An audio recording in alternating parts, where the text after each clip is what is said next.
First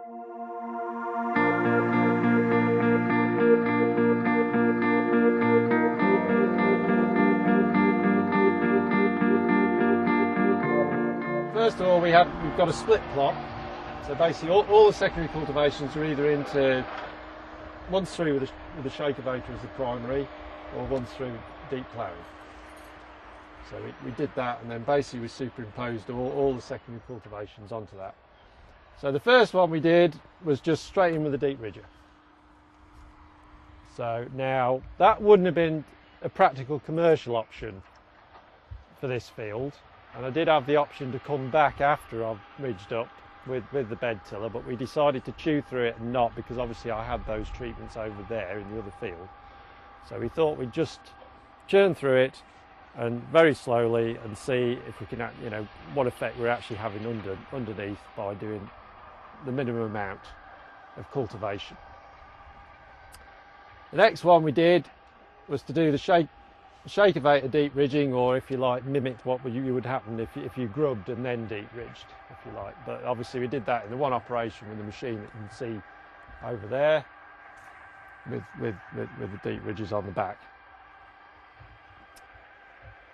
Then we obviously then went to the bed tilling deep ridge option there, as you saw before, and then we put the tiller star into both the plough and the shakavator as well as the final comparison.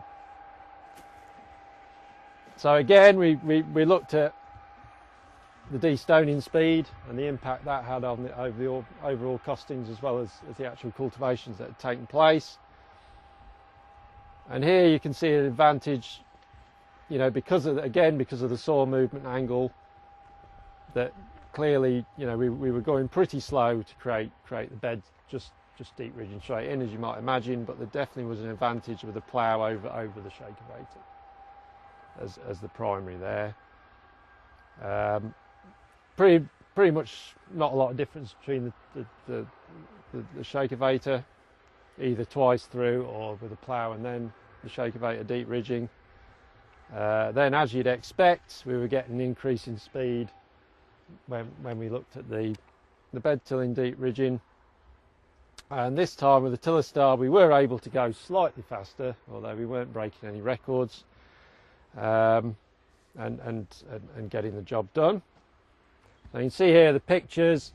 So you can see the sort of clod we were turning up with the deep ridging option only, and you could see a comparison here to what that was doing at the destoning time. So in the foreground here you can see the deep ridge only, and then going on to the bed tiller deep ridge in the background, which is obviously far more acceptable result. So, you know, we were putting a fair amount in the trench, but we were getting the reasonable result at the same time.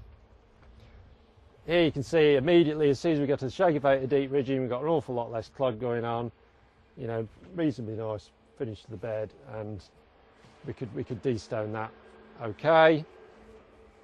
And then we got a bit, you know, bit of advantage again with the bed tilling deep ridging in terms of the finish, but not, you know, not huge. Tiller star on the surface looked fantastic. A lot better, to be honest, than the destone bed finish. Nice depth to it. Not you know, at that stage looked absolutely fine. So yeah. So in terms of the cost,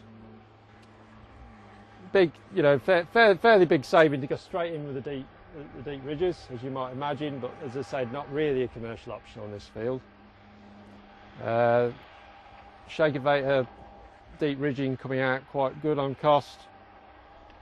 Step up there, so you know the benefit you were getting in terms of the increased speed of the destoning wasn't taking out the extra cost of the bed till deep ridging. And then the tiller star, you know, doing pretty well on cost. So here we have the Penetrometers, and again I'll split them here. So these ones here are the shakavator ones, and these one here are after the plough. And immediately here you'll notice this red line rising up far more rapidly than the other ones, and this one is, surprise surprise, a tiller star. Yeah, the other one that stands out, you know, I mean, obviously some of these are much of a muchness. But the other one that sort of stands out here is this purple line that's clearly, you know, less resistance than the others, and this is where you've done it with the Shakavator deep ridging. So there's just a hint there, you know, whereas we haven't created a major compaction pan with a bed tiller deep ridging operation this year like some other years, you know, we still possibly, you know, have got some resistance there that could be slowing that root system down. See if we can actually detect that in the holes in a minute. What's going on with the green line there, Matt? Sorry, what? That is your Shakavator bed till deep ridge. So, you know, there is a hint there, you know, that you've got a little bit of compaction occurring underneath where the blades would be going at that 35 centimetre mark. Right. So there is, you know, just a hint there that, you know, you've got that extra compaction going on, which we'll have a look in the holes and see if we can see that comparison in a minute. With a plough, the bed tiller deep ridge looks like it's causing, you know, a bit more of a pan here. Tiller star again, you know, looking fairly high, particularly early on. But again, you'll notice the one that stands out running at the bottom again is the Shakavator deep ridging option there, hinting that there's something going on there. And we'll see if we can see that in the pit in a minute. So what happened in terms of canopy expansion? Well, here you can see the tiller star again, it merged really well, really uniformly. You know, looked very good early on, but very, very soon it started slowing down in terms of canopy growth to everything else. And, you know, you'll see it is still behind now.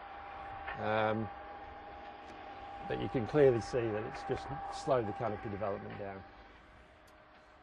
There. This one's the deep ridge only option, and I think what's going on here is you've lost some sort of seed contact going on, and that's slowed the development of the crop down a little bit, and has impacted on the canopy, although, you know, it's more or less made full canopy, as you'll see in a minute. And very, very little to choose between the growth of the bed tiller deep ridging or the Shakavator deep ridging. Very, very similar.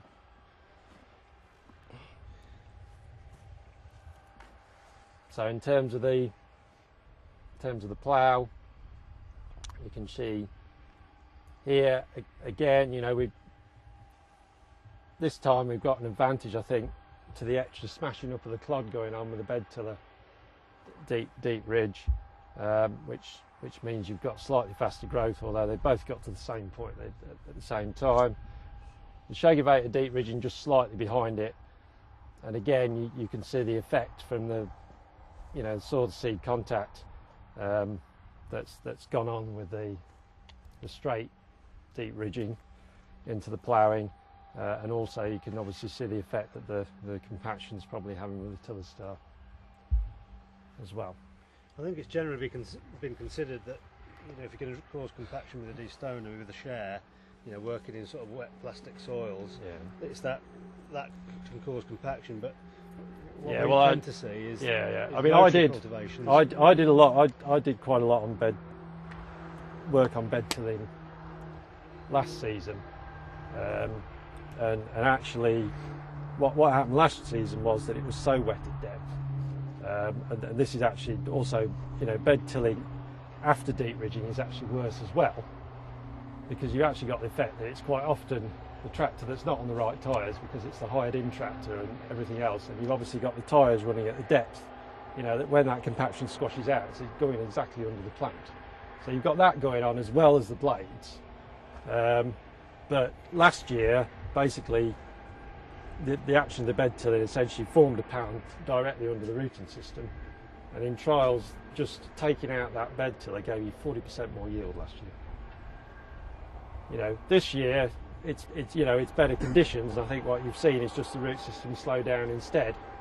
But Mark's done trials this year, and he confirms also that basically what we think, you know, whereas you actually think a share pushing into the soil would be the ultimate compaction, you know, thing, because it's right across the bed. But it's actually finding, because you've got the impact speed of the blade going on in the plastic zone, actually finding, even, you know, whether it's speed blades, I mean L blades are the worst, you know, but any sort of blade is actually causing more compaction than any sort of time running through at that depth, because of the speed, you know, and obviously with a, you know, with a tiller star, you've obviously got that going in the reverse direction as well of what you're actually travelling, and slowing down as well. So, you know, that's potentially what's going on.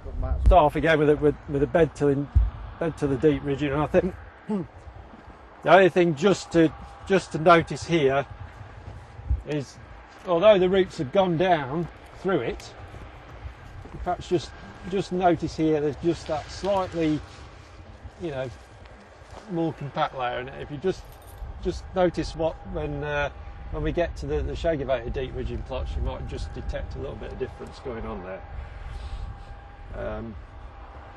Yeah, but again, you know, it hasn't stopped the root. You know, the roots have gone through it, although we haven't got an awful lot of roots going on down here.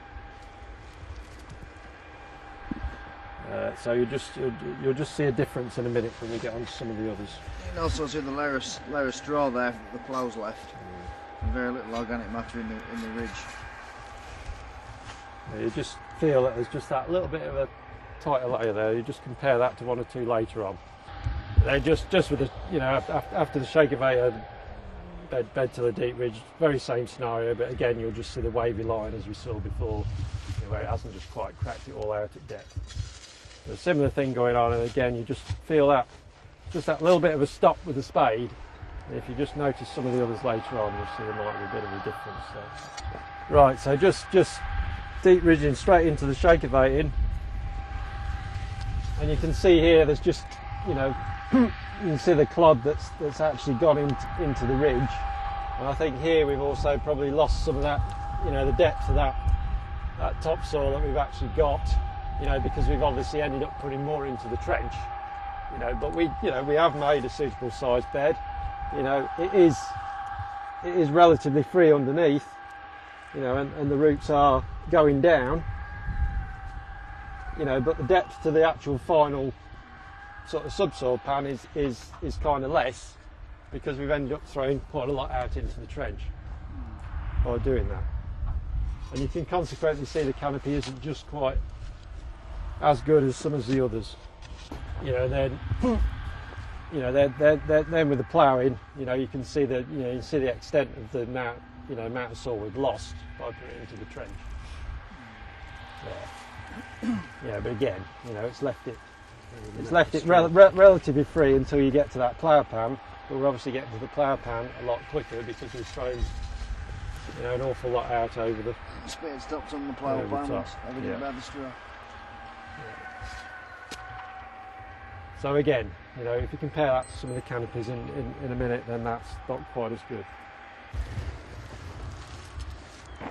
So here's the first one of the more interesting ones now.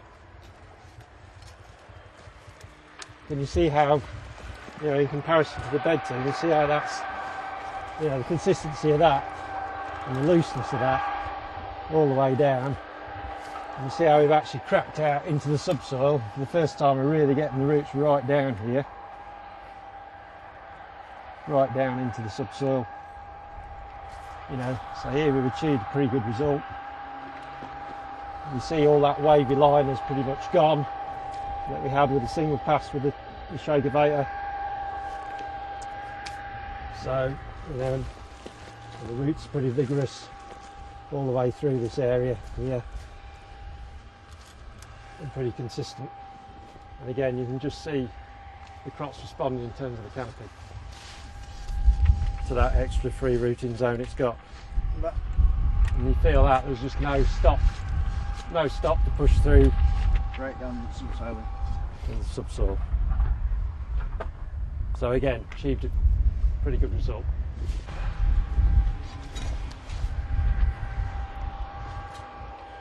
Yeah, so there's a similar thing going on with On the shakavator, we haven't got it way below, we've got roots going all the way down to subsoil.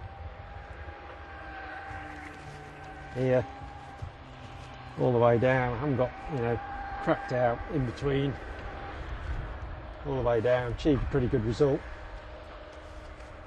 Free rooting in this area as well. And again, you can see it reflecting the canopy.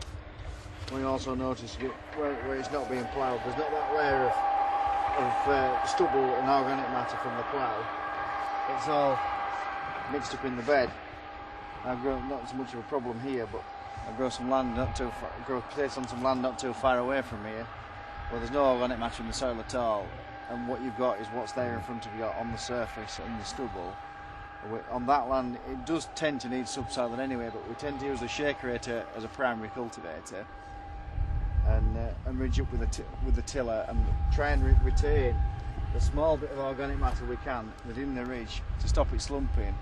In a season like last year, where we saw all that heavy rainfall, it made a difference between the ridges staying something like intact and being really seriously affected by the rainfall. So that was a tool that we can use for that. Right, so the last two plots of the tiller star. First one's into ploughing, next one's into the shakavator. And you can see here, the story is here that you're getting a good finish to the depth of where your primary cultivation went to. So the machine's going into that depth, going in probably slightly more behind the plough than it is behind the shakavator. But anywhere below that depth is pretty solid, and you're not really getting any roots going down into that zone. That's fairly hard. Got some roots down. There is some, yeah, there is one there. Right, it's knocking the face off. There's one or two here that there wasn't before. So the canopy, not looking too bad, is it? It's not too. It's been slightly behind. It's caught up. I mean, last year when I did experiments with the tiller star in Scotland, where the conditions are obviously far wetter, then the conventional system, because you're having to bed till that, you were causing a pan with that, and where that was the case, then the tiller star yielded just the same. How would it affect different varieties? Because some varieties are deeper rooting as well than other varieties, and smaller, like Crispin varieties are normally smaller tubers compared with McCain's, which are big tubers. Mm-hmm. But I suppose that's another dimension to throw in as well, isn't it? I think so. I mean, as far as I'm aware, there isn't really any difference in our varieties.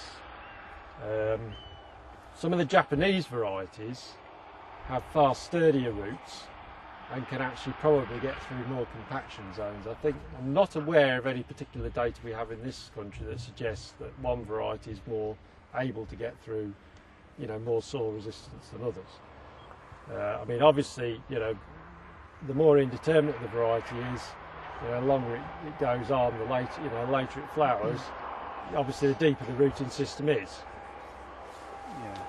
So obviously that's where your drought tolerance is coming from, and your PCN tolerance and all this aspect to it. But I'm not actually aware that they're actually any better at getting through the soil resistance. So if the soil resistance is there, they'll carry on growing roots, but they'll grow more in the surface rather than trying to go down. Also the tuber, I was thinking more the tuber sizes, because if you've not got a lot of soil in the bed to start with, they're going to start pushing out through the sides and getting green tubers. Yes. I mean, we haven't developed a huge difference in ridge size. It's just the depth of soil we've actually got underneath the ridge. Will you change anything in your cultivations to the farm standard then? Or? The farm standard does vary quite a lot. We've certainly changed things significantly to what we were 10 years ago. Back then we tended to plough in winter, drag it a couple of times, tended to find it too wet low down and dry on top, ridge it up, bed till it once, maybe twice, and then de-stone and plant. Whereas now we tend to plough much later where we do plough. In some cases, as I explained earlier, don't always plough everything. A bed till where necessary only, and only as deep as we need to go. And we've seen some very, very good results from bed till and into the surface rather than into the ridges. So yeah, over time we've changed things considerably. And stewardship and that sort of thing, because you stay up in stewardship, you won't be allowed to get on land before February. It's not all in overwinter stubble, but on some landlords, yeah, definitely that does have an influence. You can't go on until the overwinter stubble skin's finished.